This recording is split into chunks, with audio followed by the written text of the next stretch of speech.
Vous écoutez Tech Café, votre rendez-vous sur l'actualité des nouvelles technologies. Nous sommes le 24 octobre 2023 et c'est l'épisode 339, l'ère de l'information. C'est probablement comme ça qu'on appellera à l'avenir dans les livres d'histoire l'époque dans laquelle on vit. Alors à moi, bien sûr, qu'on la désigne comme celle de l'écocide ou même qu'on l'appelle pas du tout, peut-être parce qu'on aura disparu.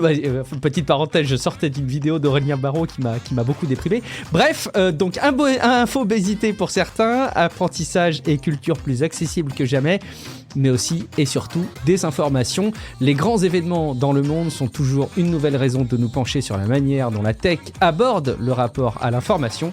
Alors on va vous parler de ça et évidemment des autres sujets phares de la tech dans ce nouvel épisode de Tech Café. Je suis Guillaume Vendée, podcasteur technophile enthousiaste. Ça se ressentait pas forcément d'ailleurs avec ton intro, mais quand même, croyez-le, et je retrouve le responsable du conducteur de cet épisode, c'est Guillaume Poggiaspala. Salut Guillaume, comment vas-tu ? Mais ça va super bien, il faut que je sois enthousiaste pour deux là, c'est quoi ? Oui, c'est pas voilà, boulot, tu vas faire le boulot pour deux, oui.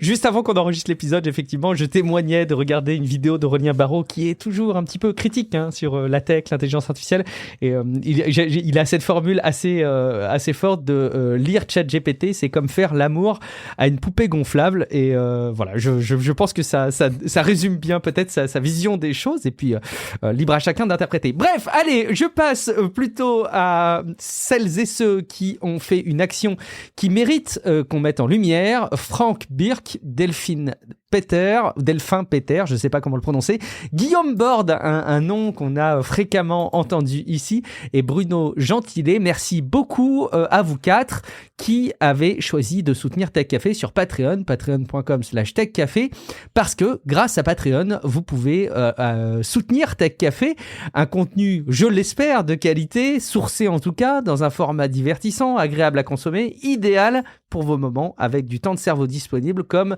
peut-être le ménage, le sport ou les transports. Toutes les infos, c'est sur patreon.com/techcafé. Profitez évidemment en échange des épisodes sans la pub. Je voudrais relayer aussi un avis actualisé sur Apple Podcast. Et décidément, j'ai l'impression qu'il se sert d'Apple Podcast pour réagir aux épisodes Captain Flamme, puisqu'on le cite du coup fréquemment. Mais écoute, tant mieux. Il nous dit merci pour l'épisode spécial sur les LLM, les Large Language Model. Merci les Guillaume pour le dernier épisode qui rend les LLM accessibles à tous. Je pense qu'il devrait surtout te dire merci à toi, Guillaume, parce que je ne fais que mettre en exergue le contenu que tu as préparé. Quelle pédagogie pour démystifier tout ça ? Une question en lien avec Private GPT et l'analyse des PDF. Peut-on élargir, je t'avais pas préparé Guillaume, je te prends à chaud, peut-on élargir le contenu en entrée et lui donner des pages web, exemple intranet à ingérer ? Merci beaucoup pour vos podcasts. On l'avait pas déjà dit ça, Guillaume ? Si, on a déjà répondu à cette question. Mais putain, quand je vois cette question, je me dis qu'on l'a explicitement dit. Eh ben c'est pas grave Guillaume, je vais aller chercher un autre avis. Je pense qu'il a dû actualiser d'une manière ou d'une autre son avis. Attends, bouge pas, je vais aller en live, hein, c'est des coulisses, vous êtes direct, tac. Mais non, mais en fait, j'ai l'impression qu'on en a plein d'avis. Mais attends, qu'est-ce qui se passe avec mon outil ? C'est pas grave. Il va être très long celui-ci. C'est Flo Bosso alors, je sais que lui aussi on a souvent cité. Merci pour ce podcast généraliste très riche qui me permet chaque semaine de faire un tour de l'actu tech. Personnellement, je l'écoute plutôt pour les infos tech en lien avec la géopolitique, moins pour la partie jeux vidéo, à part quand elle fait un lien avec les nouvelles technologies. À l'époque, je trouvais très intéressant quand vous décriviez la partie technique derrière les crypto-monnaies, minage, algo, philosophie derrière la crypto ou un coin en particulier. Et aujourd'hui, vous continuez ce type d'éclairage sur les LLM et c'est très appréciable, d'apparence pas très sexy, sympa. Vos analyses autour des nouvelles lois qui vont régir les boîtes techno sont intéressantes. Bon, je suis rassuré. Et merci de faire le lien régulièrement entre l'écologie de manière générale et la technologie avec la sobriété et le fait que vous mettez en avant certaines aberrations ou services qui sont peu ou pas du tout utiles. Limitons nos achats à nos besoins. Enfin non, c'est bon. Apple est certifié par Mère Nature en personne, donc c'est bon, on peut acheter plein d'iPhone. D'ailleurs, les crédits carbone sont une illusion car souvent, ce sont concrètement des forêts qui sont replantées, ce qui est bien en soi, mais le CO2 que l'herbe va absorber est sur toute sa vie, donc trop tard face à l'urgence. Avez longue vie à Tech Café. Bon, merci beaucoup Flo Bosso, vous avez compris que j'ai ressorti ce commentaire à l'arrache en dernière minute. Merci de manière générale à vous d'aller déposer des avis sur Apple Podcast, sur Podcast Addict ou mettre des étoiles sur Spotify. Mais Guillaume, peut-être je vais me rattraper avec le sérieux de la préparation d'un épisode comme il se doit pour relayer des réactions des auditeurs, à commencer par un commentaire sur Patreon de Pascal B, qui a réagi au dossier sur Stable Diffusion. Alors, si jamais vous n'avez pas écouté cet épisode qui est en fait découpé en 2 parties, c'est un dossier qui vous explique comment exploiter Stable Diffusion avec vos propres outils, avec les ressources que vous avez quelque part à votre disposition. Bravo, encore un niveau de pédagogie hallucinant, j'ai hâte de tester ça, mais une question me taraude. Travailler sur Mac, personne n'est parfait. Les outils présentés, Automatic, 1111, ControlNet, etc., fonctionnent-ils avec Diffusion B ou seulement NKMD? Alors, je t'ai envoyé, Guillaume, ce petit message par Telegram, et du coup, tu réagissais, toi, de ton côté. J'ai posté la réponse, mais peut-être que ça mérite de le relayer, là, en intro de cet épisode. Oui, alors, donc, du coup, NMKD et Diffusion B sont 2 logiciels différents. Il y en a un pour PC et un pour Mac. Et ce sont des logiciels qui n'utilisent pas les ControlNet, en fait. Ils sont pas assez sophistiqués pour ça, je crois, en tout cas pas Diffusion B. Bon, je reconnais, je suis très centré PC, Windows, Linux, voilà, c'est parce que j'ai pas de Mac, tout simplement, donc c'est assez logique. Et heureusement, finalement, les autres logiciels que j'ai cités, donc voilà, Automatic 1111, c'est un autre logiciel, Invoke AI aussi, tous ces trucs-là, en fait, ce sont des interfaces, mais ce sont aussi des logiciels, il y a tout le truc derrière pour tout calculer, quoi. Et en réalité... ces trucs-là, ce sont en gros des logiciels Python. Donc ça veut dire que dans le principe, ils sont agnostiques, puisqu'ils s'appuient sur Python et PyTorch, et ça existe partout, Python et PyTorch. Donc en principe, tout tourne sur Mac aussi, sauf que bien sûr, l'important c'est comment c'est accéléré PyTorch, parce qu'évidemment, ça peut beaucoup affecter la manière dont vous l'utilisez, si c'est bien accéléré ou pas. Comme toute la pile logicielle aussi, qui doit quand même s'entendre pas trop mal sur la plateforme donnée. Alors, Focus, Focus avec 3 O, là, dont j'ai parlé, il n'est pas officiellement très suivi sur Mac, mais il peut marcher. Il y a un guide non officiel sur le site. Bon, je pourrais me promettre quant à la vitesse de génération. Et pour Automatic 1111, presque tout marche. Il y a un lien d'ailleurs dans les notes sur un tuto. Pour Invoke AI, c'est officiellement supporté. Et pour ComfyUI aussi, il faudra installer par contre les toutes dernières versions de PyTorch, les Nightly. C'est décrit sur la page officielle, comment faire.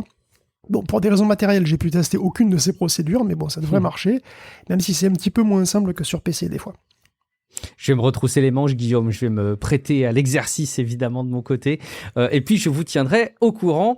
Je voudrais relayer aussi, alors, une remarque, un message sur Discord, le serveur Discord qui est accessible, sur techcafé.fr/Discord. Et alors, tiens-toi bien, Guillaume, tu vas te rendre compte qu'on est écouté, et pas par n'importe qui. Je m'appelle Olivier et je dévore Tech Café, ainsi que les autres podcasts. Alors, de Guillaume Vendée depuis des années. Bon, ça se réduit comme peau de chagrin par les temps qui courent, mais bref. J'aimais bien Paracule, d'ailleurs, Sniff. Bon, petit paix à son âme. Dans ma vie professionnelle, je travaille pour un régulateur, l'ARCEP. C'est génial. Écoute, on a une personne qui bosse pour l'ARCEP, qui écoute Tech Café, et il dit Tech Café m'aide beaucoup pour rester au fait des actualités, des tendances de la tech, mais également pour appréhender les machineries sous-jacentes. Transmettez, tiens-toi bien Guillaume, mon admiration et mes remerciements à Guillaume P, qui ne lira probablement pas ce message. Détrompe-toi peut-être Olivier, de toute façon, je rattrape en portant ce message à ses oreilles et aux oreilles des autres auditeurs. Et alors, tiens-toi bien aussi, Guillaume, pour terminer ce tour de piste, je suis sur Blue Sky. Voilà, ça, je voulais te le dire parce que j'étais sur Twitter avant. Et évidemment, quand tu veux pas mourir en étant exposé par une toxicité aberrante et grandissante, tu essayes de te rapatrier un petit peu sur Blue Sky, comme à peu près tout le monde en ce moment dès qu'on a un code. Et j'ai des remarques en disant, en fait, on n'a jamais vu la tête de Guillaume Poggiaspala. Et les gens commencent à se demander à quoi tu ressembles. Enfin, peut-être qu'ils commencent pas, mais qu'ils continuent à se demander à quoi tu ressembles. Et il y a d'ailleurs Renaud Joly qui a généré une image par intelligence artificielle. Je pense qu'il a dû faire un prompt du style fais-moi un portrait de Guillaume Poggiaspala. Alors bon, on voit bien que l'arrière-plan est évidemment celui de ton bureau ou de ton sous-sol parce qu'il y a beaucoup de composants électroniques, donc ça ne peut être que toi. Le visage, je vous laisse interpréter, mais enfin, Guillaume, en fait, j'allais dire, existes-tu vraiment? Par les temps qui courent, on peut se demander, je sais pas. Je laisse planer le doute. Sans autre forme de procès, on va parler d'infos et de tech. Juste avant, je voulais mentionner, et en fait, bon, il n'y a pas énormément de choses à en dire, mais peut-être que les gens qui ont des bitcoins et qui voulaient peut-être les vendre parce qu'ils se rendaient compte que c'était réécroulé, c'est en train de remonter sérieusement. Alors, je me suis pas vraiment actualisé, mais en tout cas, ce matin, le bitcoin avait remonté un cours à $34 000. ce qui était un peu inédit parce que ça faisait très longtemps, on en avait parlé, que le Bitcoin avait pris très cher. Et en fait, il y a un ETF qui est en train d'être préparé a priori par BlackRock, qui est indexé sur le Bitcoin et qui permettrait, grosso modo, d'accéder à la même valeur d'investissement qu'on ferait dans le Bitcoin dans un produit financier qui serait peut-être à terme, tout ça est avec des gros guillemets et des gros conditionnels, validé. Bon, évidemment, il y a encore beaucoup de choses à faire avant que ça ne sorte, mais c'était juste rigolo de relever que là où je pensais, moi, que le cours du Bitcoin aurait peut-être des difficultés à remonter, là, il semble vivre un sursaut. Donc c'est un appel, si vous aviez votre portefeuille de Bitcoin qui s'est écroulé, c'est peut-être le moment de les vendre, ou au contraire, peut-être que vous vous dites c'est le bon moment d'en acheter, ou peut-être que vous faites aussi partie, et c'est tout à fait raisonnable, de celles et ceux qui ne veulent pas vous frotter à ce genre de choses. Je vous laisse arbitrer de votre côté. Tu avais suivi, Guillaume, la remontée du Bitcoin très récente? Oui, bien sûr. J'ai suivi, mais bon, pour moi, si tu veux, c'est pas très intéressant en réalité. Ouais. Parce que technologiquement, il n'y a rien déjà de base, puisque c'est quelque ça, chose c'est qui est purement du financier, là, financier, puisqu'en fait, c'est juste que ça fait longtemps qu'ils veulent faire des ETF avec des bitcoins dedans, plus ou moins. Ce qui veut dire, les ETF, ça veut dire Exchange Traded Fund. Ça veut dire que c'est des fonds qui s'échangent en bourse, tout simplement. Donc, en gros, c'est des fonds qu'on peut échanger comme des actions. Et ils veulent faire des produits avec de la crypto dedans, avec des bitcoins dedans. Et pour ça, il faut que ce soit certifié par la SEC. Et bon, jusqu'à présent, ça l'était pas. Sauf que de plus en plus, on pense que ça va l'être. Et donc, qu'est-ce que ça veut dire? En gros, ça veut dire qu'on va pouvoir spéculer. Et oui, ça veut dire qu'on va pouvoir avoir un regain de spéculation sur le Bitcoin. Donc, ça veut dire que économiquement, il va se passer rien de plus. C'est juste, on va toujours pas l'utiliser comme une monnaie, mais comme on va pouvoir le foutre dans des produits financiers, qu'on va pouvoir s'échanger comme des malades, et donc on va pouvoir remettre une couche de spéculation là-dessus, évidemment tout le monde est tout excité, donc le cours il monte. Bon, après, pour moi ça change strictement rien au fait que le Bitcoin est une relique, et que ce truc n'a plus aucune raison d'être, de mon point de vue. Il a un sursaut, on verra bien ce qu'il en a après le halving, qui arrive en 2024, Bon, écoutez, surtout, je ne vous donne aucun conseil je donne strictement aucun conseil, perso, ça c'est clair et c'est net, mais pour moi, ça n'a aucun intérêt. Et technologiquement parlant, effectivement, il n'y a absolument rien de nouveau, tu as raison. On enchaîne pour les vraies news de cette semaine, et malheureusement, elles sont teintées par l'actualité, comme vous le savez, à chaque fois, qui peut avoir des gros impacts, notamment sur le traitement de l'information dans le monde de la tech. Et évidemment, on peut parler, Guillaume, de l'attaque du Hamas en Israël. Et oui, le Hamas a attaqué Israël le 7 octobre, et depuis, sur les réseaux sociaux, je pense qu'on peut appeler ça un désastre, qu'est-ce que tu veux que je te dise? Un désastre de désinformation, un désastre de modération aussi, et puis un désastre complotiste aussi, parce que d'ailleurs à ce propos, il y a un épisode de Complorama, donc le podcast de France Info, que je vous recommande parce que c'est ce qu'ils appellent le nouveau moment complotiste, qui est, je cite, aidé par la surprise et la sidération face à l'ampleur de l'attaque, et donc évidemment la sidération est propre à paralyser la réflexion. Alors, les voix complotistes sont exprimées très vite, et avec une ampleur inédite en 48 heures, il y a eu 50 millions de publications. Donc c'est Tristan Mendes France du podcast qui le dit, c'est assez énorme. Et bon, toutes les attaques comme ça suscite forcément énormément d'émotions, c'est normal. Et donc on a des grands classiques qui reviennent strictement tout le temps, comme l'attaque sous faux drapeau. L'attaque sous faux drapeau, c'est vraiment un super classique.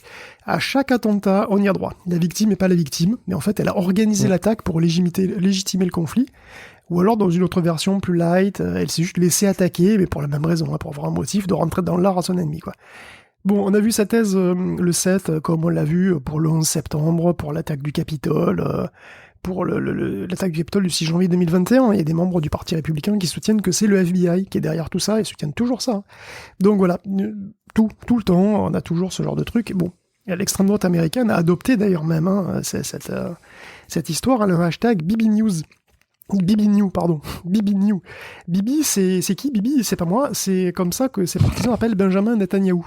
Donc ça veut dire que Benjamin savait, qu'Israël savait, et que donc on a laissé faire, on va organiser tout ça, pour faire oublier les soucis de politique intérieure. Donc outre le fait que ça soit particulièrement ignoble, évidemment, mais il n'y a absolument rien pour étayer ça, nada. Aucune preuve, mais même rien qui puisse servir de début d'argument, sinon le fantasme d'un Israël invincible, Alors bien sûr, tous les adeptes du mythe de l'état profond sont aussi persuadés que c'est l'œuvre des forces de l'ombre, bien entendu. Donc tous les influenceurs de ces sphères déversent leur délire, trop contents d'avoir un nouvel os à ronger, parce que la crise du Covid, ça fait de moins en moins recettes.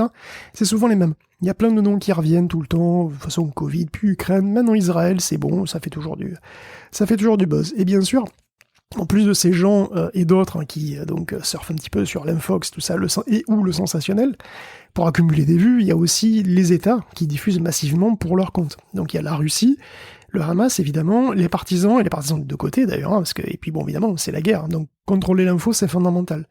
Et on se retrouve plongé dans une espèce de brouillard de guerre informationnelle.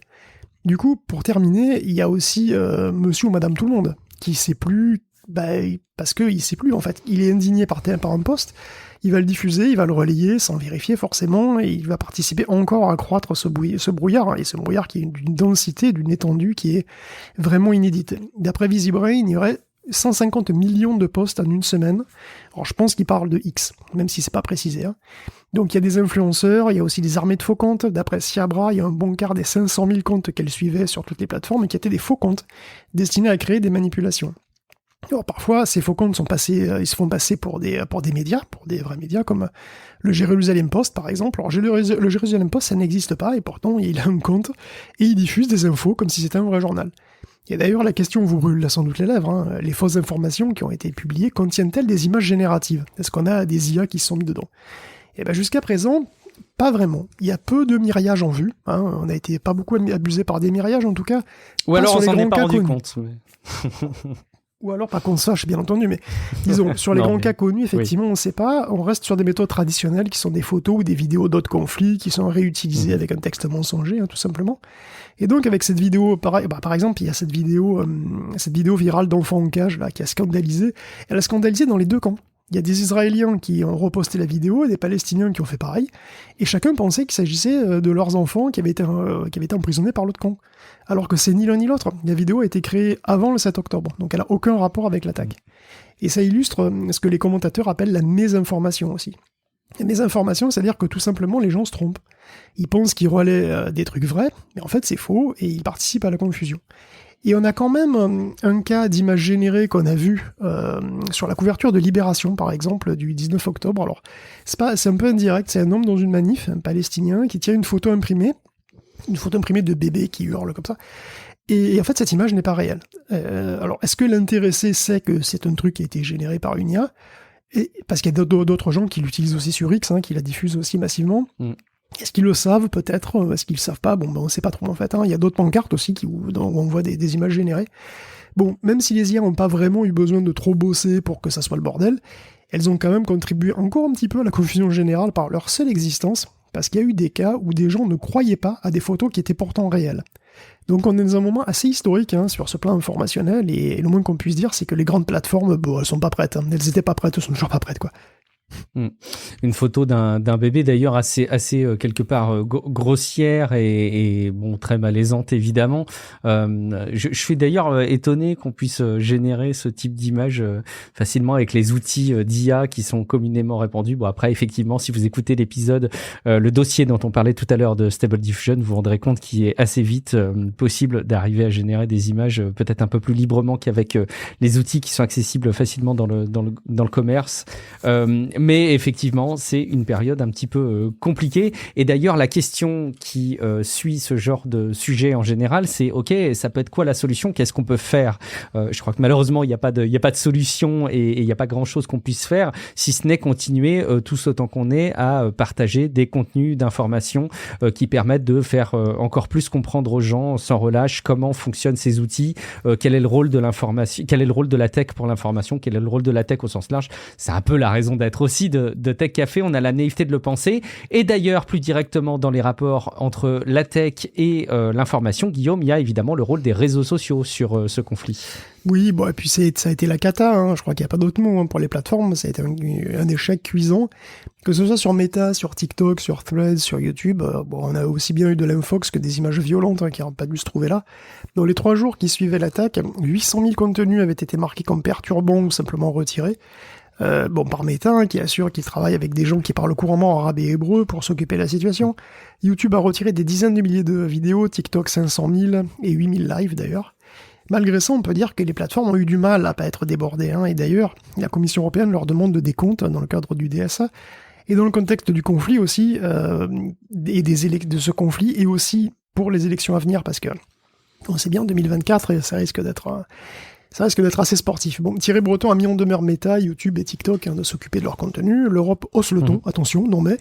Bon après, franchement, je sais pas ce qu'on va faire concrètement, parce que si les plateformes traînent les pieds, c'est pas clair du tout finalement. D'ailleurs, le temps que prendraient d'éventuelles sanctions, c'est toujours assez long, alors que là, tout va tellement vite, tu sais, la crise semble en plus pas prête de se résoudre. Bon, il fallait bien que Thierry Breton rappelle les bases, hein, c'est son rôle quand même, donc il a fait des lettres directement adressées à Zuckerberg, à Chu, donc bon, TikTok, Sundar Pichai et Elon Musk, hein, bien entendu, parce que bon, si c'est pas une franche réussite pour les plateformes qui ont essayé de faire quelque chose, on peut pas vraiment parler d'échec pour X en fait. Parce que sur X, je veux dire, être noyé de bullshit, c'est pas un bug, hein, c'est une feature. Il essaye même plus X. Et puis, il fait plus semblant, quoi. X, il est en train de pourrir sur pied, tout simplement. Si c'était un arbre, il serait déjà tombé. Toutes les plateformes ont été largement contaminées par l'infox, mais X, lui, c'est un cluster, c'est un super spreader. Faut dire que ce moment cristallise, en fait, pour ce réseau-là, toutes les décisions de merde que Musk a pu faire depuis qu'il est propriétaire. Virer les modérateurs, détruire le semblant de crédibilité de la certification, faire caca sur toute la presse, dans son ensemble, décourager d'aller s'informer ailleurs, décrédibiliser toute source externe d'information, monétiser le clickbait, et bien entendu, relayer lui-même de l'infox, parce que c'est quand même lui la personne la plus suivie au monde, c'est évidemment la personne la plus suivie de X, et il arrête pas de faire des conneries, de raconter n'importe quoi, c'est une cata. Ouais, le dernier exemple en date est évidemment sa grande critique vis-à-vis de Wikipédia, qu'il veut surnommer Dikipédia parce qu'il a toujours beaucoup de créativité sur la manière dont il critique les organismes, les personnes ou les entreprises qu'il peut pas blairer. Et il arrête pas là ces derniers temps de faire une vendetta évidemment par rapport à Wikipédia, évidemment à l'encontre de Jimmy Wales, qui évidemment est assez vent debout contre les décisions d'Elon Musk quant à X. Wikipédia aussi, hein, ça peut faire partie des surnoms, des heureux surnoms qui sont désignés par Elon Musk. Ce qui est assez rigolo d'ailleurs, c'est que je lisais que cette critique-là, qui vise d'ailleurs, bon, enfin évidemment, il met en avant le fait que Wikipédia demande beaucoup de financement assez régulièrement, et je me demande si, in fine, sans qu'il se rende compte, il n'a pas été un des plus grands promoteur de demande de financement de Wikipédia, et je me demande si in fine ça va pas servir Wikipédia. Bon, on verra dans le temps si ça amène des financements, parce que ça donne quand même beaucoup de visibilité. Lui en tout cas, Guillaume, il a une idée pour assainir X, et en tout cas s'assurer que les utilisateurs sont bien des vrais humains utilisateurs, c'est de les faire payer tout simplement. Ben oui, on va reparler de X, hein. Ça faisait un moment qu'on n'avait pas parlé, c'était reposant un petit peu, mais bon, l'actu nous rattrape toujours. Et ouais, la dernière, c'est quoi ? Vous vous souvenez peut-être qu'il avait mentionné faire payer tout le monde pour le droit d'utiliser Twitter ? Eh ben, il va le faire, hein. Aux Philippines et en Nouvelle-Zélande, ça y est, il faudra payer $1 pour pouvoir publier sur Twitter. Juste consulter, ça restera gratuit.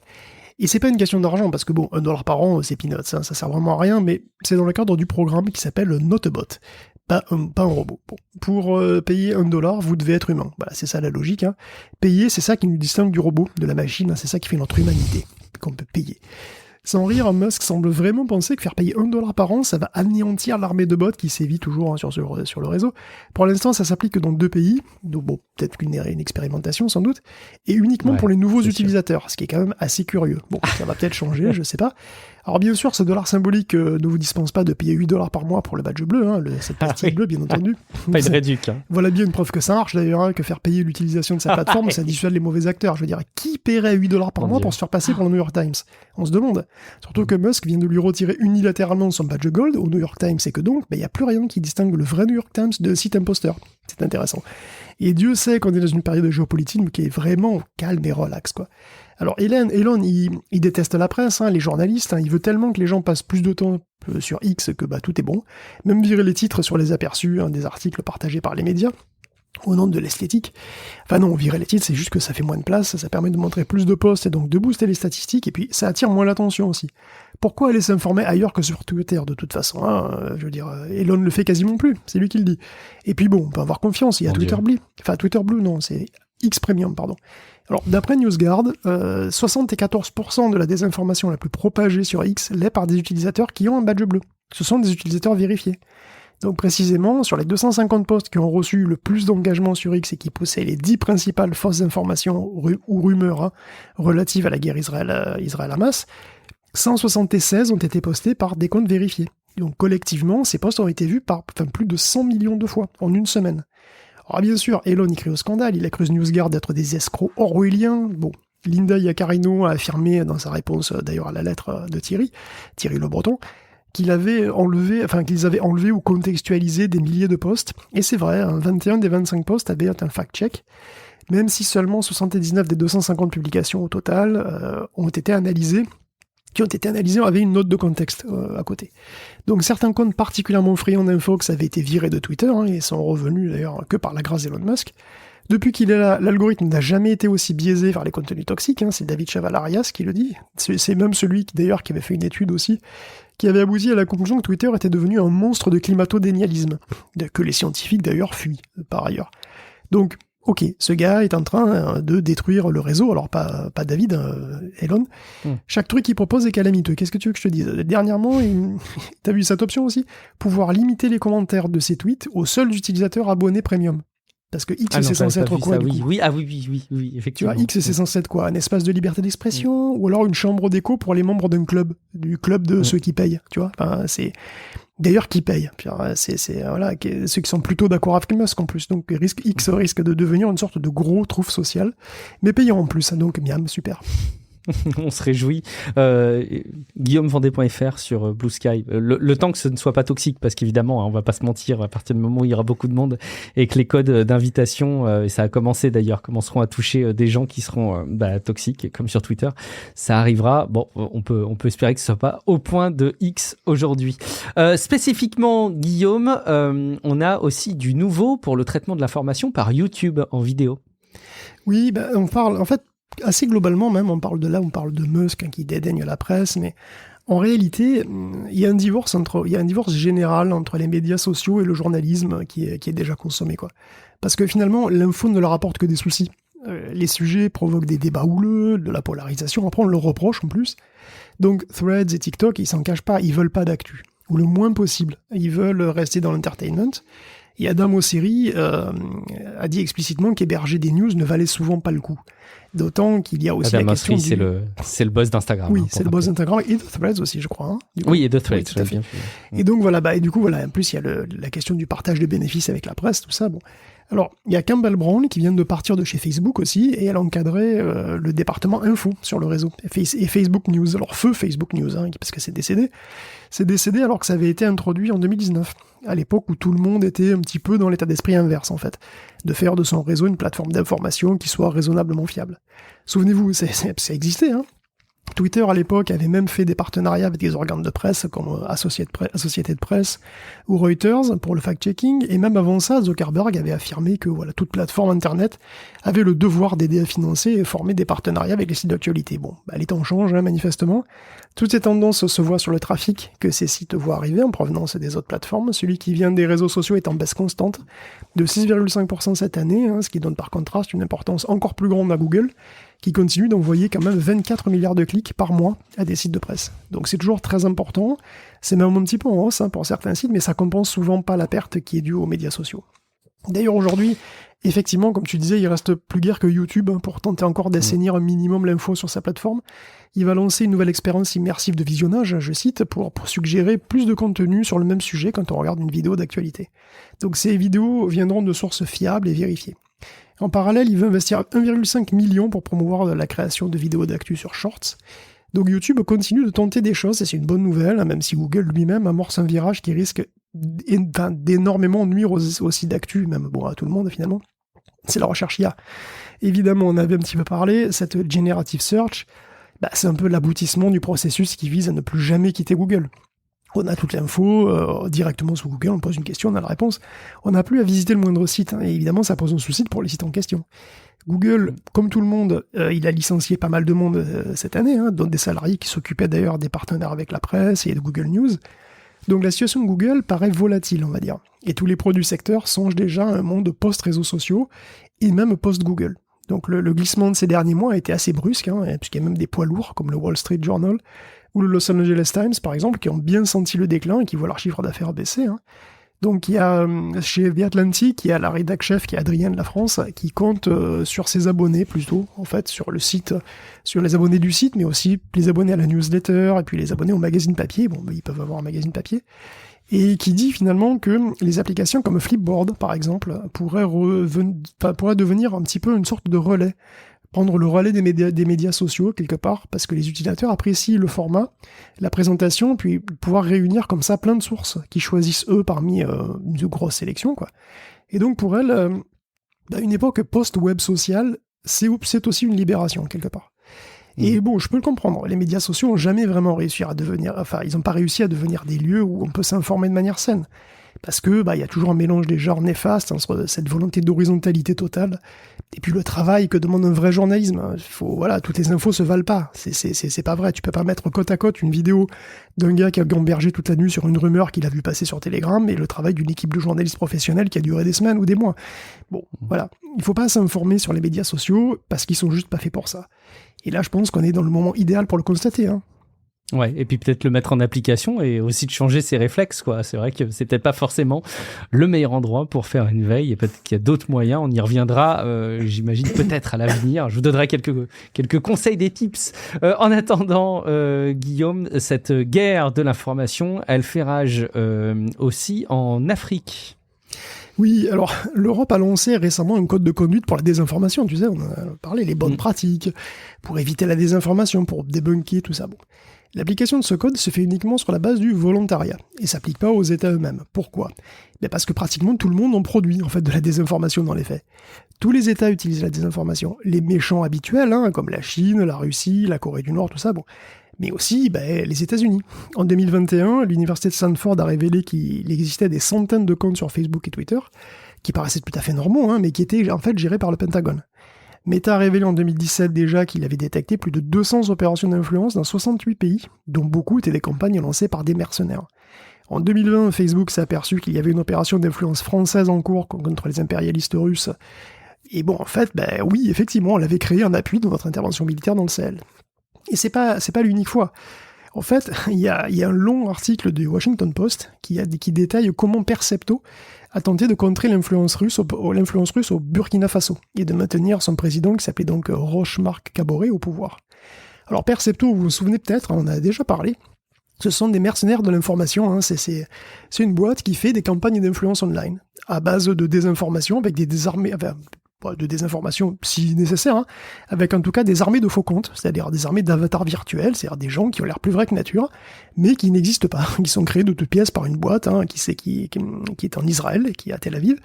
Et voilà, c'est son métier, c'est son expertise, et n'importe qui peut les payer, homme d'affaires, un État, n'importe qui, peut acheter des campagnes d'influence comme ça sur Internet, c'est un business comme un autre.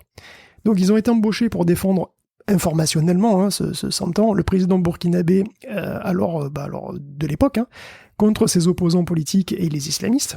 Mais en fait, Percepto s'est vite rendu compte que sur les réseaux sociaux, on pouvait discerner une autre menace qui était beaucoup plus profonde et qui était la Russie, et qui orchestrait déjà de son côté une grosse campagne d'influence pour déstabiliser le régime.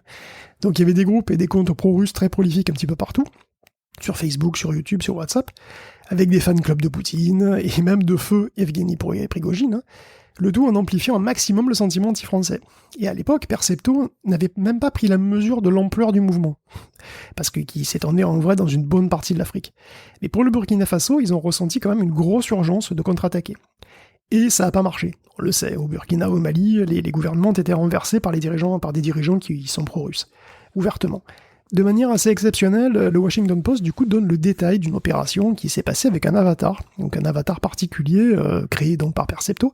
C'est un businessman, cet avatar c'est un businessman il aime le foot, il a aménagé à Ouagadougou et il s'intéresse à la politique. Il va se convertir petit à petit à la rhétorique pro-russe et relayer de plus en plus de messages. Il est parfaitement crédible, il interagit avec plein de gens online, mais il n'existe pas. Il est géré par une jeune femme à Tel Aviv, qui a mis des semaines d'ailleurs à lui créer une backstory, un background qui utilise du deepfake d'ailleurs, avec des images génératives pour lui donner plein de photos à divers concerts, divers matchs, etc. Pour plus vrai que nature. Et l'avatar va même se faire des tas d'amis. Il va intégrer des douzaines de groupes Telegram. On va progressivement lui montrer comment les campagnes online et offline sont organisées. Percepto va découvrir qu'en réalité, l'opération d'influence russe court sur partout, en fait, sur tout le continent africain. L'avatar va se faire tellement d'amis qu'un jour, les Russes vont vouloir le rencontrer. On lui offrira même d'aller à la mère patrie, à la mère Russie, pour se former. Évidemment, Percepto, là, il est un petit peu paniqué parce que voilà, le mec n'existe pas. Donc ils ont dû temporiser, et parce que leur opération de récolte d'informations marche trop bien. Donc ils se sont mis à se dire qu'il fallait recruter un gars qui ressemble un petit peu aux photos, pour aller vraiment rencontrer les Russes en personne et pour récolter encore plus d'informations. C'était une occasion qui était trop belle. Malheureusement, on ne saura jamais comment la rencontre qui était prévue dans une boulangerie s'est passée parce qu'une semaine plus tard, le gouvernement Cabore est renversé. Et c'est pas particulièrement un problème pour Percepto. Bon, ça n'a pas marché.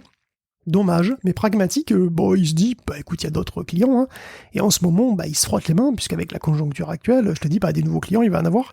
Il dit même d'ailleurs qu'il en a déjà des gros, dont, je cite, un gouvernement du Moyen-Orient et 2 pays d'Asie.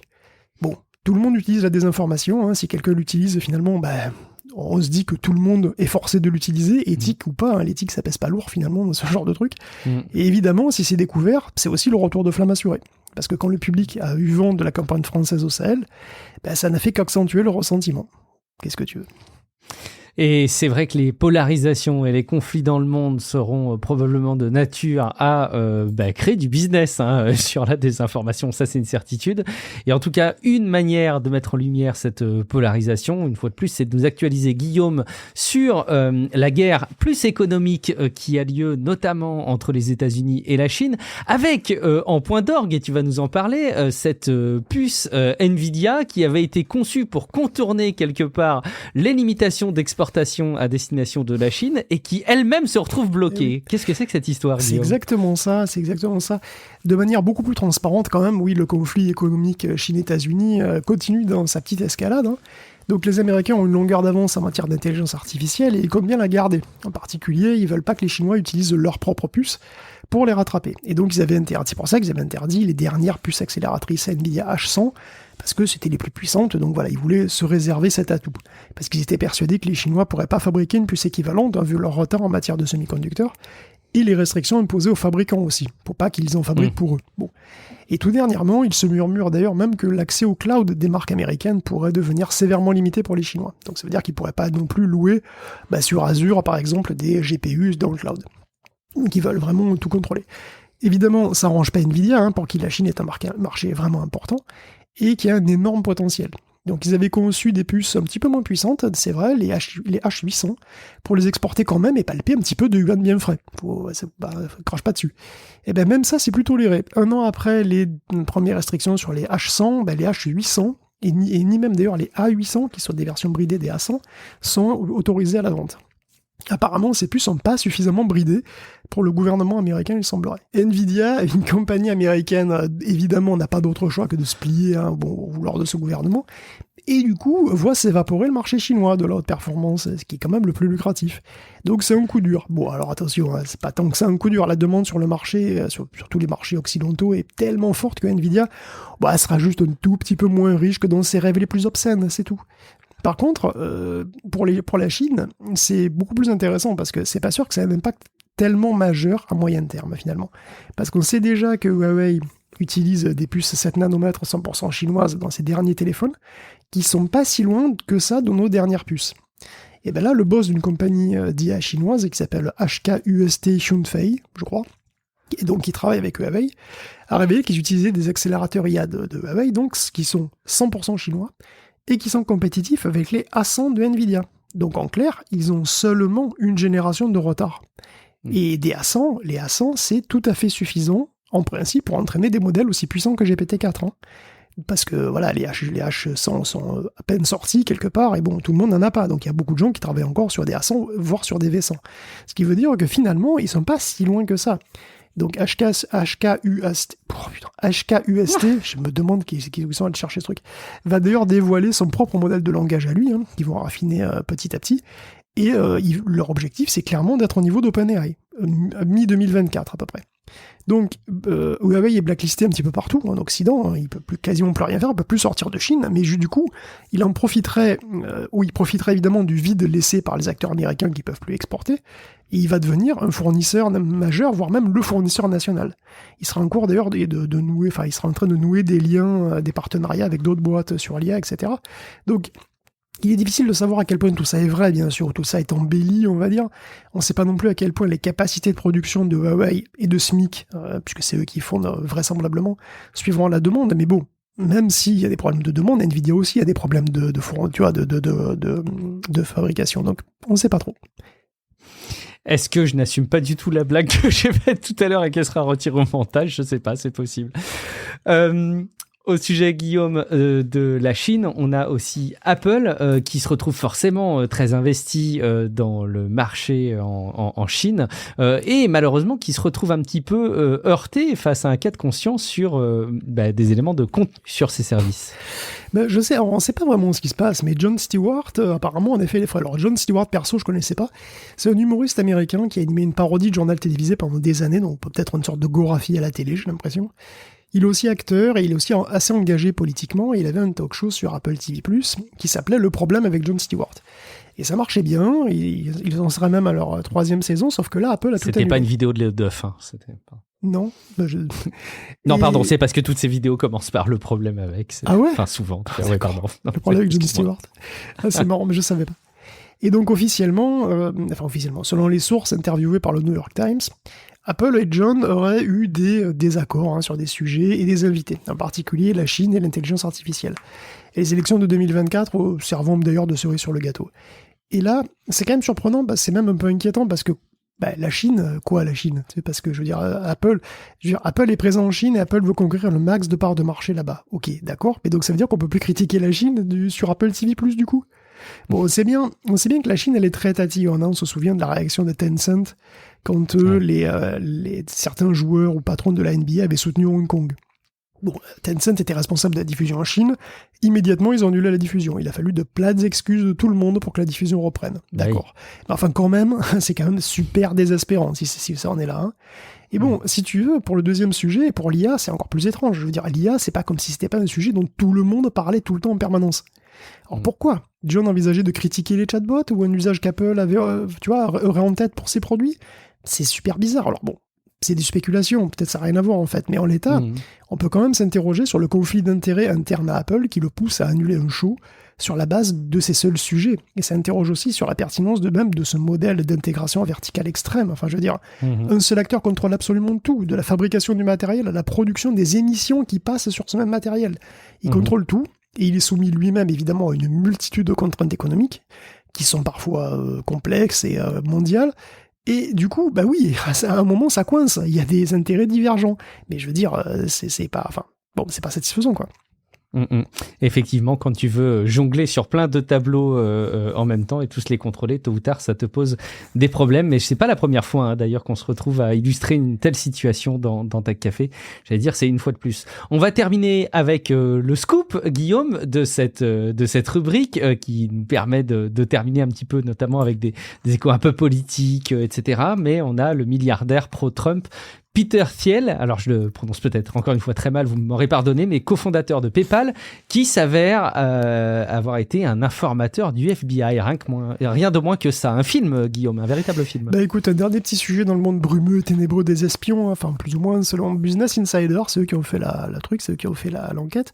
Peter Thiel, effectivement, aura été informateur pour le FBI, c'est le milliardaire d'extrême droite qui a cofondé PayPal, tu le dis, qui est au conseil d'administration de Facebook aussi, qui a été un soutien financier de Donald Trump et de plein d'ailleurs de républicains. Il a aussi fondé Palantir, qui est globalement prestataire d'État du Pentagone en matière de surveillance, quoi. D'ailleurs, il était aussi à fond dans la crypto, il a des fonds d'investissement, voilà, et puis bon, nouvelle casquette, informateur.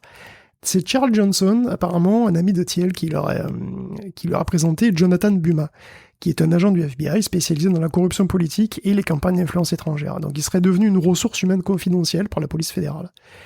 C'est un choc, vraiment, parce que, en gros, toute la frange pro-Trump des républicains déteste le FBI. Et ils ont même propagé des théories complotistes selon lesquelles il serait à l'origine du coup d'État raté du 6 janvier. Bon, cela dit, le timing est sans doute important parce que Peter, il a supporté Trump dès 2016 et la plupart de ses contributions se sont faites avant que les MAGA ne partent vraiment totalement en vrille. Il a fini par s'éloigner un petit peu de cette mouvance, même s'il reste libertarien franchement à droite. Alors pourquoi Thiel donnerait des tuyaux au FBI ? Sur ce qui se dit, ce serait sur ce qui se dit, ce qui se fait. Tout le petit monde de la Silicon Valley, ceux qui arrivent, ceux qui partent, un petit œil là où il faut. Pour le FBI, c'est difficile à dire. Alors, il est pas tout blanc, Peter. Hein. Il est accusé d'évasion fiscale par ProPublica, qui détaille quand même comment il a détourné. En gros, il a détourné une sorte de fonds de retraite pour s'exonérer d'impôts pas moins de 5 milliards de dollars de fortune personnelle.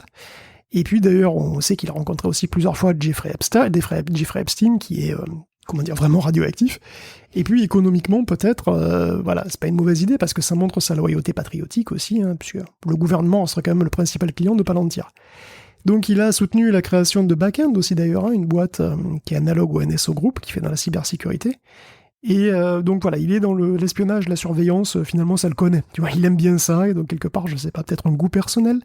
Il a même contribué à l'émergence de Clearview, c'est lui qui le dit. Donc c'est peut-être une marotte, je sais pas. Enfin en tout cas, comment on le sait que Peter Thiel aurait travaillé pour l'FBI ? Il a été balancé par son pote Johnson, parce qu'il a été vexé que Peter investisse pas dans ses startups à lui. Il comptait sur son argent pour lui avoir présenté l'agent du FBI, comme quoi c'était pas un si bon ami. Ouais, parfois on peut être surpris de ses amis. Merci Guillaume, on passe à une rubrique qui nous permet de nous tourner un petit peu vers les étoiles comme on aime de temps en temps le faire, mais avant de le faire, vous allez comprendre l'enchaînement des informations, on doit quand même s'intéresser encore un tout petit peu à Elon Musk, alors non plus pour parler de X et du réseau social, ça c'est fait, mais pour parler de ses autres activités, et notamment là en l'occurrence de Tesla, qui s'avère avoir des résultats un petit peu plus compliqués que précédemment, probablement liés à des investissements, on va en parler, et puis des infos sur le Cybertruck. Oui, le Cybertruck, puisqu'on va parler d'espace et de SpaceX, un petit mot sur Tesla, puisque on a des annonces et des résultats financiers. On s'y attendait quand même, la production les ventes de Tesla sont en baisse de ce trimestre d'à peu près 7%. Tesla il a agrandi et amélioré plusieurs usines, donc il y a eu une inévitable baisse de production. Son bénéfice net a baissé à 1,9 milliard contre 3,3 à la même période l'an dernier. Son chiffre d'affaires a un petit peu monté, cela dit. Mais les investissements dans un nouveau superordinateur pour l'intelligence artificielle, et la grosse baisse de prix, quand même, qu'il a consenti sur beaucoup de ses voitures, ça le coûte très cher. Donc Tesla a dû rogner ses marges, c'est des marges qui étaient parmi les plus hautes de toute l'histoire de l'industrie automobile, quand même, et tout ça pour accroître son volume. Et Elon a toujours confiance dans le fait que ça valait la peine. Par ailleurs, le Cybertruck, c'est apparemment un cauchemar à produire, en tout cas en grande série, en grande quantité. Donc il a une date de sortie, et désormais c'est le 30 novembre, mais son prix de vente serait plus haut que prévu. Pas vraiment plus d'infos que ça sur ce pick-up au design disons, audacieux. Donc l'un dans l'autre, Tesla ne va pas mal du tout, faut pas trop s'inquiéter. Il ne semble pas souffrir de la grève des employés du secteur auto d'ailleurs. La demande est là, donc ça roule toujours. Un Cybertruck qui nécessitera autre chose qu'un permis B, je crois. Enfin, je sais plus en France. Enfin, c'est un gros permis. Il faut le permis tank, ce sera normal. Et c'est ça. Il faut le permis tank renforcé. On parle un petit peu de Starlink, Guillaume, avec la 5G. Oui, SpaceX, lui, par contre, ça va fort, ça va très fort, ça va encore accélérer. On le sait, depuis août dernier, Starlink va s'ouvrir à la communication avec les téléphones 5G. Donc Starlink a fait un partenariat avec T-Mobile, mais ça nécessite des satellites différents des Starlink actuels qui sont en l'air. Le principe, le service était prévu pour cette année. Il voulait commencer cette année. Mais comme souvent, il va y avoir un petit peu de retard et c'est reporté à 2024. Et encore seulement pour les SMS. Mais ça aurait pu être pire. Pour l'instant, on a plus de 4200 satellites qui fonctionnent avec des stations émettrices Starlink, donc les antennes qu'on pose au sol, comme ça. Et ils communiquent pas en 5G, ils peuvent pas capter les téléphones, c'est des trucs avec des bases, tout ça. Pour ça, il faut des Starlink V2, avec des antennes qui sont beaucoup plus sensibles. Il faut quand même capter des émissions de téléphone 5G au sol, depuis l'espace. C'est assez dingue, si tu y réfléchis, mais bon. Le truc, c'est que justement, ces satellites sont plus gros, et donc SpaceX comptait les envoyer par batch avec son futur lanceur Starship. Un lanceur beaucoup plus lourd, avec beaucoup plus de capacité. Or, la mise au point de Starlink avance, la mise au point de Starship, elle avance, mais pas aussi vite que prévu non plus. Alors, autant pour des raisons techniques que des raisons réglementaires, d'ailleurs. Voilà, ouais. Comment ? Non, je disais, elle est freinée surtout, parce qu'elle avance mais elle est freinée par l'environnement réglementaire, t'as raison. Oui, mais bon, ça fait partie. Alors, je sais que ça fait fulminer Musk. Parce que lui, il faut respecter les lois maintenant. Oh. C'est ça, il a un deuxième proto prêt à être lancé, et là, il y a des problèmes de papier, il faut valider les papiers. Je comprends. Alors, ça risque de prendre encore un petit moment, parce qu'il faut qu'à la fois la FAA et la FWS soient d'accord. Donc, la FAA, c'est la Federal Aviation Agency, donc voilà, Fédération d'aéronautique américaine, et la FWS, c'est la Fish and Wildlife Service. Donc c'est l'agence de protection de la faune et de la flore qui a moyennement apprécié que l'explosion du dernier Starship arrose de débris brûlants toute la zone sur des kilomètres, alors que c'est quand même une zone protégée, tu vois. Donc le prochain proto restera vraisemblablement au sol jusqu'en 2024, voire mi-2024. Ça fait long. Ça fait long, ça désespère Musk, ça désespère la NASA aussi. Parce qu'elle comptait utiliser un Starship pour débarquer sur la Lune fin 2025. Étant donné que... t'imagines, donc étant donné que le prochain proto il risque bien d'exploser mi-2024, c'est quand même peu probable qu'une mission lunaire soit prête un an plus tard, quoi. Donc la NASA est en train de se faire une raison, elle admet qu'Artemis 3, peut-être, ça pourrait évoluer vers une mission différente, tout ça. Mais bon, revenons à Starlink, nos Starlink, comme Starship, il n'est pas complètement tout de suite prêt, SpaceX s'est remis au boulot pour créer une sorte de version intermédiaire des satellites, donc qui serait moins grosse que les V2, d'origine, quoi, mais qui serait quand même compatible 5G en partie, et qui serait un petit peu plus gros, ce sera une sorte d'intermédiaire entre les V1 et les V2. Et évidemment, il faudrait que tout ça rentre tranquille dans des fusées Falcon 9. Ça veut dire aussi qu'on va bourrer des fusées Falcon 9 de nouveaux satellites Starlink. Et que donc, elles vont devoir assurer l'intérim, finalement, les Falcon 9 de Starship. En plus de leur mission qui était déjà prévue pour 2024. Donc désormais, l'objectif de SpaceX, c'est de faire 12 lancements par mois en 2024, ça fait un lancement tous les 2 jours et demi. Ça fera un record de 144 lancements, contre 88 ces 12 derniers mois. La progression est vertigineuse de SpaceX, parce qu'ils ont lancé 31 fusées en 2021, 61 fusées en 2022, 88 en 2023, et 144, ce sera prévisionnellement pour 2024. Donc ça suppose évidemment d'utiliser toujours plus les lanceurs, parce qu'il faut les réutiliser encore et encore. Pour le moment, le nombre maximum de vols est de 20 par booster. Il est capable, mais ils sont capables d'augmenter ça encore. Je pense qu'ils vont passer à au moins 25, parce que ça fera autant baisser évidemment le prix du vol. Le turnover sur les pâtières de SpaceX, c'est incroyable. C'est devenu tellement rapide et fréquent que c'est devenu industriel, quoi. Les ingénieurs, actuellement, ils mettent 4 jours pour remettre en ordre le pâtir après le décollage. C'est déjà dingue, hein. Ils vont passer à 2 jours et demi. Et pour ça, SpaceX doit encore beaucoup travailler quand même, et accroître l'automatisation, tout optimiser, même la communication interne. Même la logistique. SpaceX d'ailleurs demande depuis quelque temps plus de tests et de certifications sur ses composants aux prestataires et donc à ceux qui fournissent les composants, les matériaux, pour qu'ils puissent les utiliser tout de suite, pour qu'ils n'aient pas à le faire eux-mêmes, tu vois. Donc voilà, la demande pour le Falcon 9 par ailleurs reste forte, mais bon, c'est clairement la motivation interne des Starlink qui pousse SpaceX à aller vraiment toujours plus loin, quoi, dans l'optimisation des Falcons. Alors pour le moment, les services voix et internet mobiles par satellite ne seront pas dispo en 2024, ils le seront peut-être en 2025. Il est possible que, pour ces fonctions plus avancées, il faille d'ailleurs des full Starlink V2, quoi. Et donc probablement plutôt des grosses fusées Starship. Voilà, donc 2025 ou 2026. Et tu voulais nous parler un peu du rôle sur l'IoT éventuellement ? Oui, parce qu'on parle de la 5G spatiale qui est à la mode depuis à peu près 2 ans, puisque Apple a lancé son service d'urgence, il y a ce temps-là, je crois, et puis Huawei a aussi amélioré son service satellite sur les derniers téléphones, sur les Mate 60 Pro. Et parce que désormais, il faut savoir, je sais pas si on l'avait déjà dit, mais seulement en Chine, on peut faire des appels audio téléphone à téléphone en passant par l'espace. Ça marche. Huawei utilise des satellites Tiantong 1, donc c'est une petite constellation qui a commencé à être lancée en 2016, et ils ont une puce émetteur spéciale. Donc c'est pas de la 5G vraiment, mais c'est vraiment un appel satellite, quoi.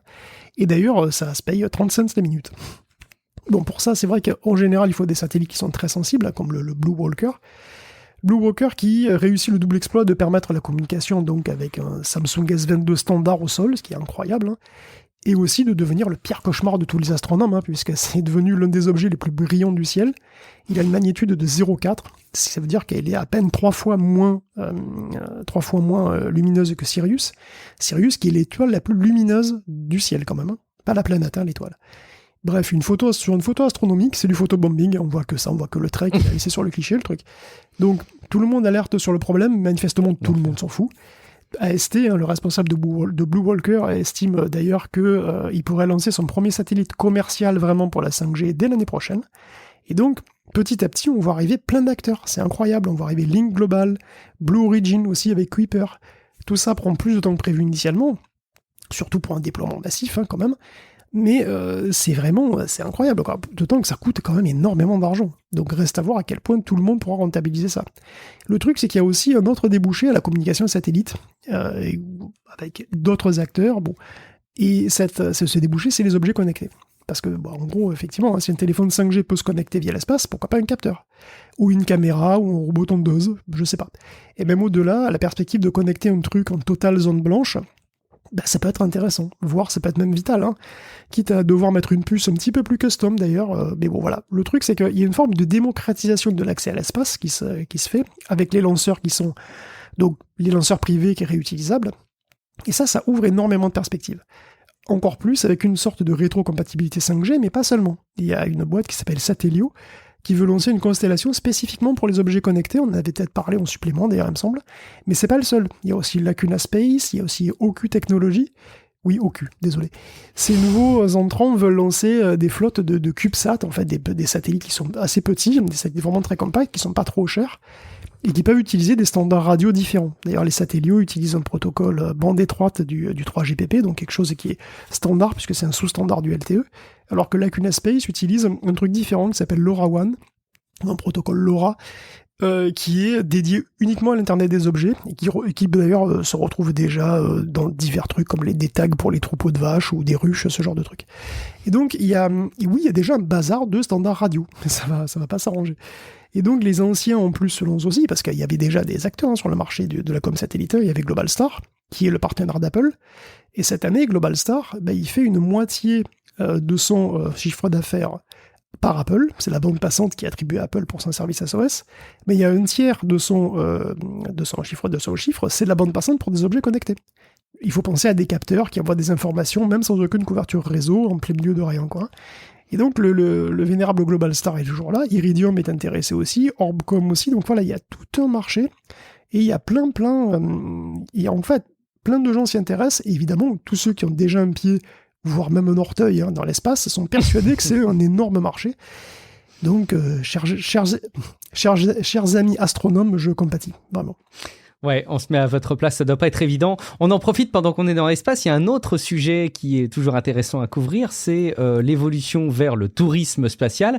Et il y a un cadre légal qui est assez favorable, du coup, pour cette expérimentation de nouveaux segments commerciaux, j'allais dire.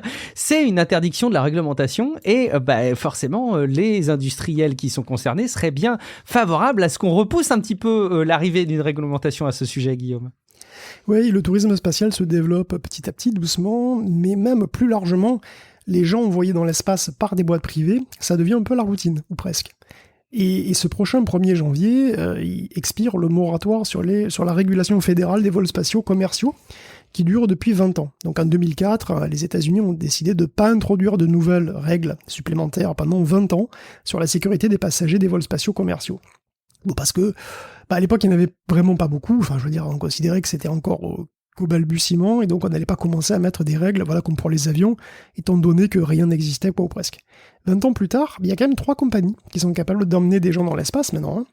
Bon, il y a SpaceX, évidemment, il y a Blue Origin, et il y a Virgin Galactic aussi. Ça fait du monde, ouais. Ça commence à faire du monde, et c'est d'ailleurs, Virgin Galactic et Blue Origin font même dans le tourisme spatial. Néanmoins, aucune ne considère ces capacités comme suffisamment matures pour justifier de nouvelles règles. À la différence de la FAA, d'ailleurs, la Fédération américaine de l'aviation, donc, qui s'est dite tout à fait prête, en septembre dernier, à reprendre le boulot et à bosser avec les entreprises à un nouvel encadrement du secteur.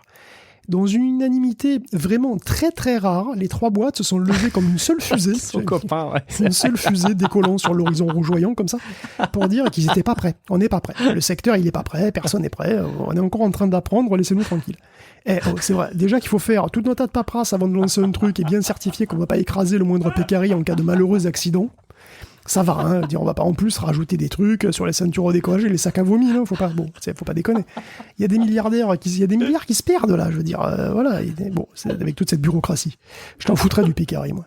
Bon, je résume, mais en substance, c'est un petit peu le sentiment partagé par les 3 compétiteurs sur le sujet. Alors, je blague parce que ça me fait marrer que systématiquement, la seule manière de mettre toutes les boîtes d'accord, ce soit de menacer d'encadrer le secteur. Mais bon, honnêtement, j'ai pas vraiment d'opinion sur le sujet parce que les lanceurs commerciaux privés, c'est une affaire ancienne. C'est vrai que les vols, par contre, les vols privés habités sont beaucoup plus rares. Et pour l'instant, je crois qu'il y a eu que 13 lancements. Donc, c'est beaucoup et peu à la fois.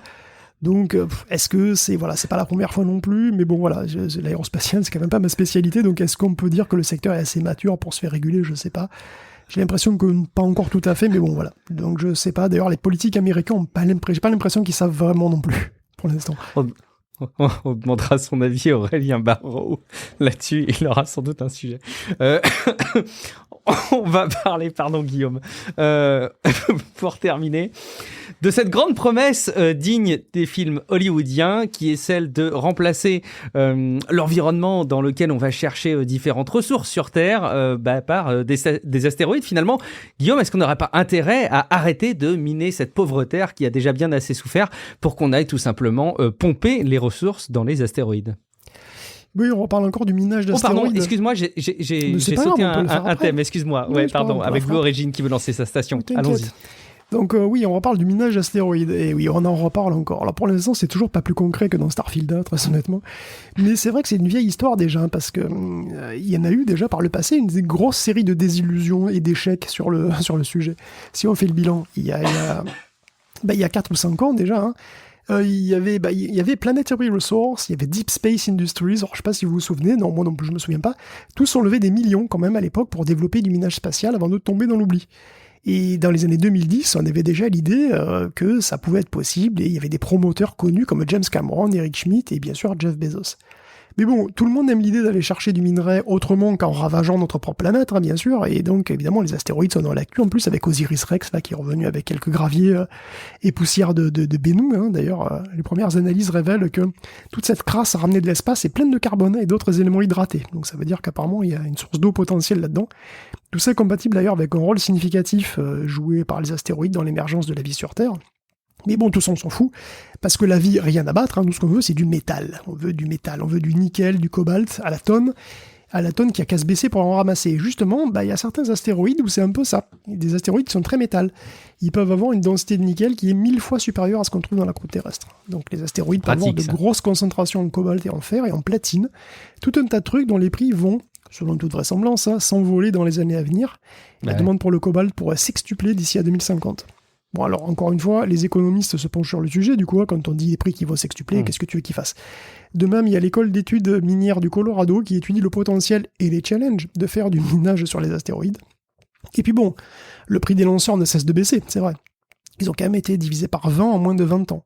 Alors bon, le prix de l'accès à l'espace baisse, les prix des métaux montent, est-ce que ça va se rejoindre? Bon, d'autant que dans l'espace, pas de souci de destruction de l'environnement, on s'en fout, pas de problème éthique, on s'en fout, pas de pollution, parce qu'on s'en fout, et pas de problème géopolitique non plus, hein, parce que l'espace est à personne, enfin, tout ça jusqu'à ce qu'il y ait un véritable marché, et que donc on passe dans un scénario à la The Expanse, bien entendu, ça arrivera peut-être. Mais bon, c'est vrai que les astéroïdes sont assez petits, et donc ils sont plus faciles à démanteler, il faut voir ça aussi, hein. Et donc on peut accéder à un volume de minage plus important par rapport au volume total. D'ailleurs, en termes de volume de minage accessible, d'astéroïdes comme Vesta a un volume de minage qui doit être 2 fois celui de Mars tout entière. Donc c'est vraiment fat, quoi. Il y a un gros potentiel. Bon.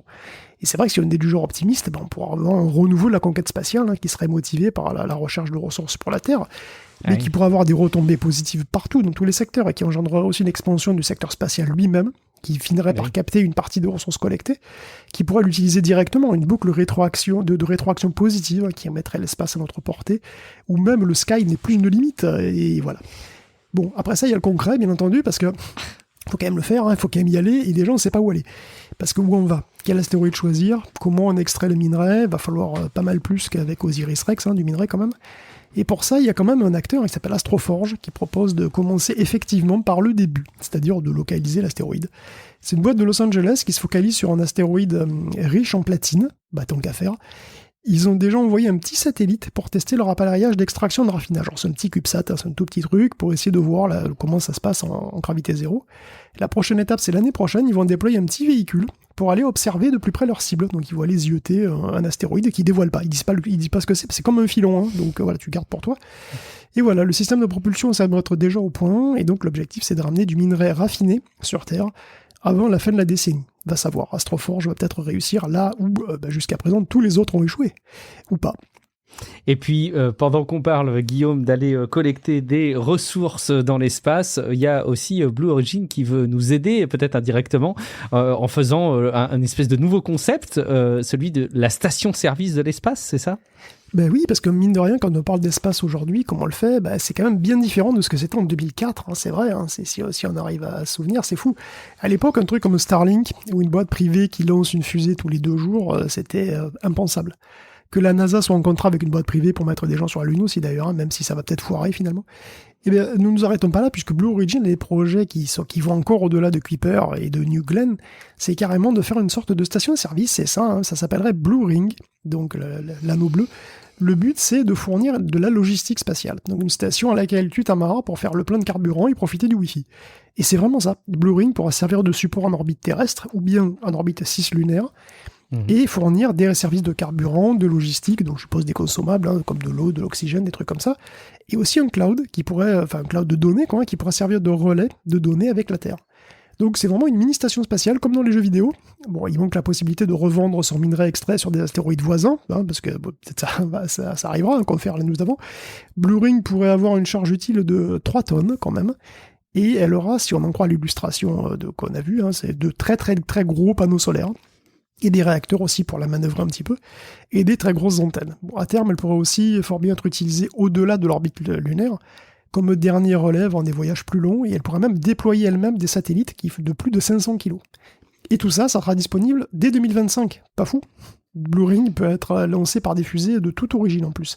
D'origine bleue, hein, de Blue Origin, s'il y en a, mais bon, sinon, des Falcon 9, à défaut, n'importe lesquels. Donc tout ça, c'est le projet, et pour l'instant, ce n'est qu'un projet, parce que pour l'instant, tout ce qu'on a, c'est un communiqué de presse avec une jolie image en 3D. Alors bien sûr que Blue Origin a probablement déjà fait plein d'études, mais je suis pas sûr qu'ils aient construit un anneau bleu pour l'instant. Et le carnet de commandes, pourtant, serait déjà plein, d'après Lars Hoffman, qui est vice-président des ventes. C'est même pas la première station à être prévue, finalement, hein, une première station privée à être prévue par Blue Origin, puisqu'on l'avait peut-être mentionné, mais il y avait aussi Orbital Reef, qui est une station qui est, elle, plutôt digne de l'ISS, hein, mais en privé, qui devrait être lancée par New Glenn. Alors New Glenn, c'est l'équivalent de Starship, en gros, mais chez Blue Origin, c'est le lanceur lourd, qui est lui aussi en retard, hein, donc vous inquiétez pas, tout est en retard.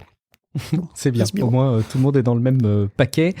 C'est comme si tout le monde prenait un train avec la SNCF. On enchaîne, Guillaume, avec les jeux vidéo aussi pour conclure évidemment cet épisode, avec encore une prouesse d'intelligence artificielle, une intelligence artificielle qui joue à Pokémon là sous nos yeux, des milliers de parties en même temps, c'est captivant.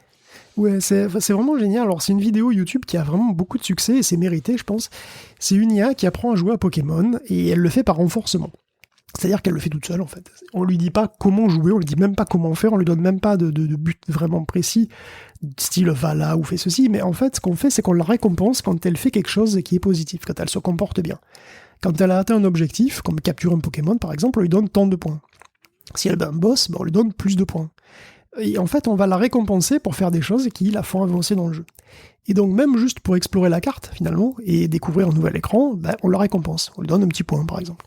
Au fur et à mesure, elle apprend petit à petit, toute seule, comment jouer convenablement en fonction de ces récompenses-là. Alors, le truc, c'est qu'il faut pas non plus exagérer. Voilà. Le problème, c'est qu'elle peut pas jouer vraiment comme nous, hein, parce que déjà, elle peut pas lire les textes. Elle peut pas lire les textes à l'écran. Hein, elle a des comment dire. Elle voit que les obstacles, les choses comme ça, mais elle peut pas lire les textes dans les bulles, quoi. Du coup, si elle peut pas lire les textes et qu'il y a une quête où il faut, par exemple, faire un truc particulier ou retourner à un endroit précis, c'est mort. Non, mais ce qu'elle peut faire, c'est, quelque part, jouer avec le principe général. C'est-à-dire, voilà, se déplacer, tu vois, gérer ses Pokémon, les mettre à niveau, leur faire monter de niveau, les faire évoluer, etc. Ça peut marcher. Ce qui est vraiment remarquable, c'est que la vidéo elle est vraiment super bien faite. C'est très bien produit, c'est très très très visuel. Et surtout, c'est une vidéo qui apprend vraiment en plus comment fonctionne l'apprentissage par renforcement. comment ça marche et à quel point c'est difficile. Ça montre bien que c'est vraiment pas facile à faire et que ça peut couiller très vite, de manière assez inattendue. Alors je vais pas déflorer toute la vidéo parce qu'elle est vraiment cool, voilà, mais par exemple, quand la première fois où voilà, il y a un agent comme ça, enfin l'IA qui sort de la maison, pour la première fois, elle reste bloquée à un endroit particulier de la carte. C'est pas vraiment qu'elle bouge pas, c'est qu'elle bouge, elle regarde un endroit, puis elle recule, et puis ensuite, comme si elle tournait comme ça sur elle-même un endroit, et c'est un endroit particulier.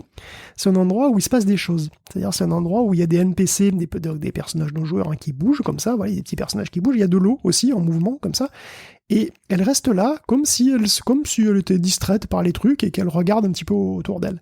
Et en fait, ce qui est intéressant, c'est que c'est totalement logique avec la fonction de renforcement qu'on lui avait donnée. Parce que on avait, on récompense la nouveauté. On récompense quand il y avait un certain nombre de pixels différents, quand elle voit des pixels différents.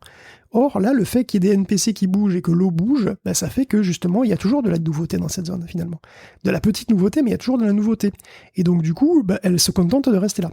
Et donc, il faut changer la fonction de récompense pour la forcer à partir de là. Parce qu'il ne faut pas la récompenser, il faut la récompenser quand elle change quand il y a suffisamment de changements, en quelque sorte. Et donc, c'est vraiment intéressant parce que c'est vraiment didactique et ça montre bien à quel point, dans l'idée, c'est peut-être assez simple, mais en fait, en pratique, c'est pas évident à mettre en route.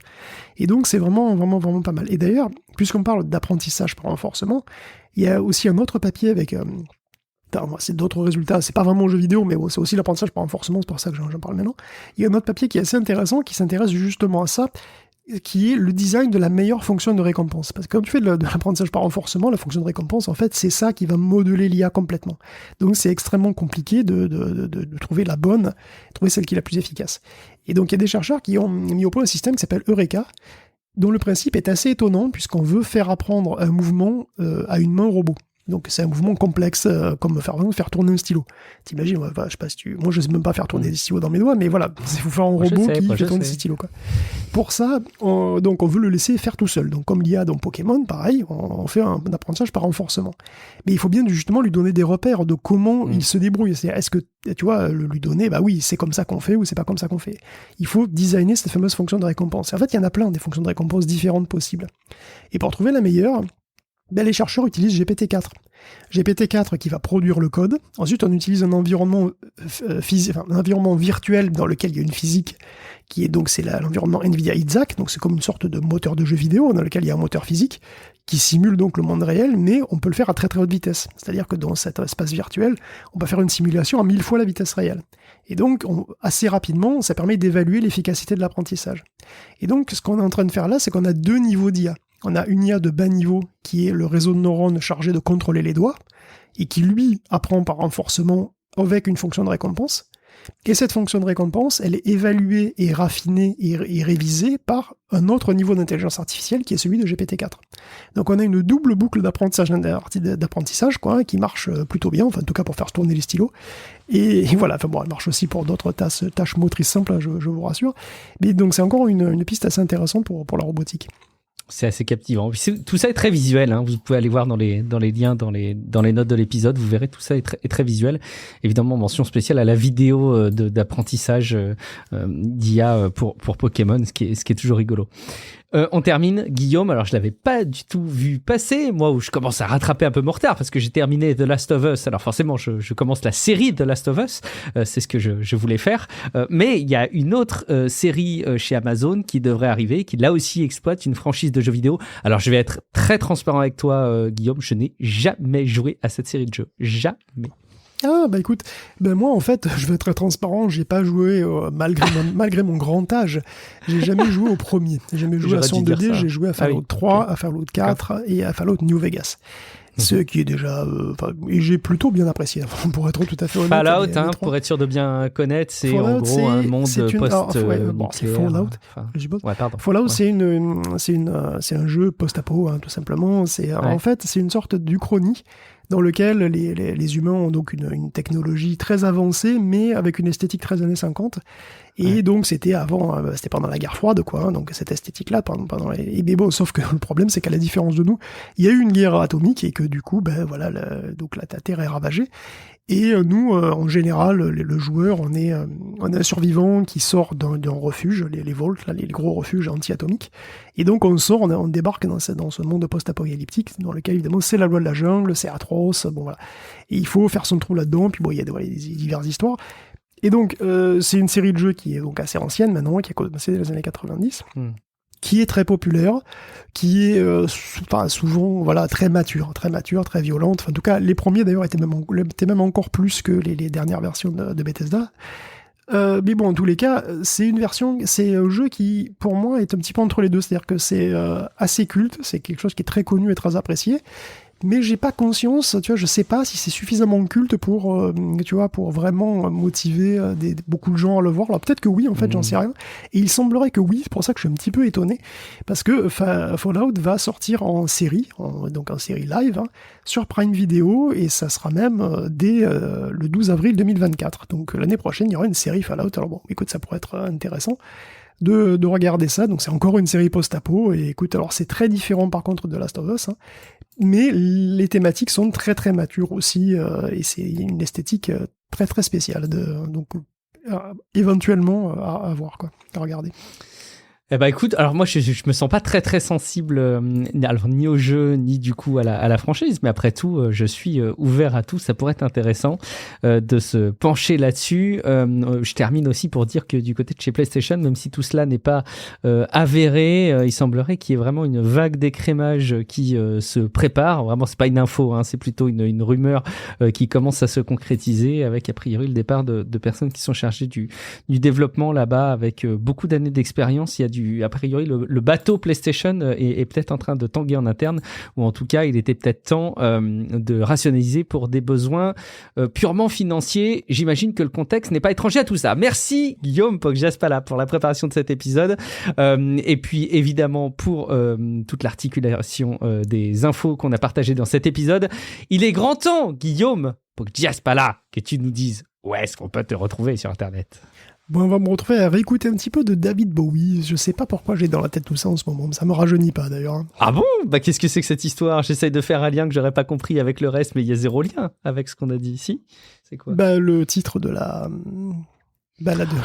Oh, mais oui, je me dis, oh, mais bien sûr, non, tu sais, je suis tellement pas bon, je l'avais pas relevé. Non, je connais pas suffisamment. Bon, bah, vous comprendrez quand vous irez regarder les notes de l'épisode. Pas comme moi, vulgaire profane que je suis, je m'auto-flagellerai 2-3 minutes pendant le montage. Je suis Guillaume Vendée. Vous me retrouvez sur guillaumevendée.fr, tiens, sur Blue Sky, sur le site internet, sur les réseaux sociaux.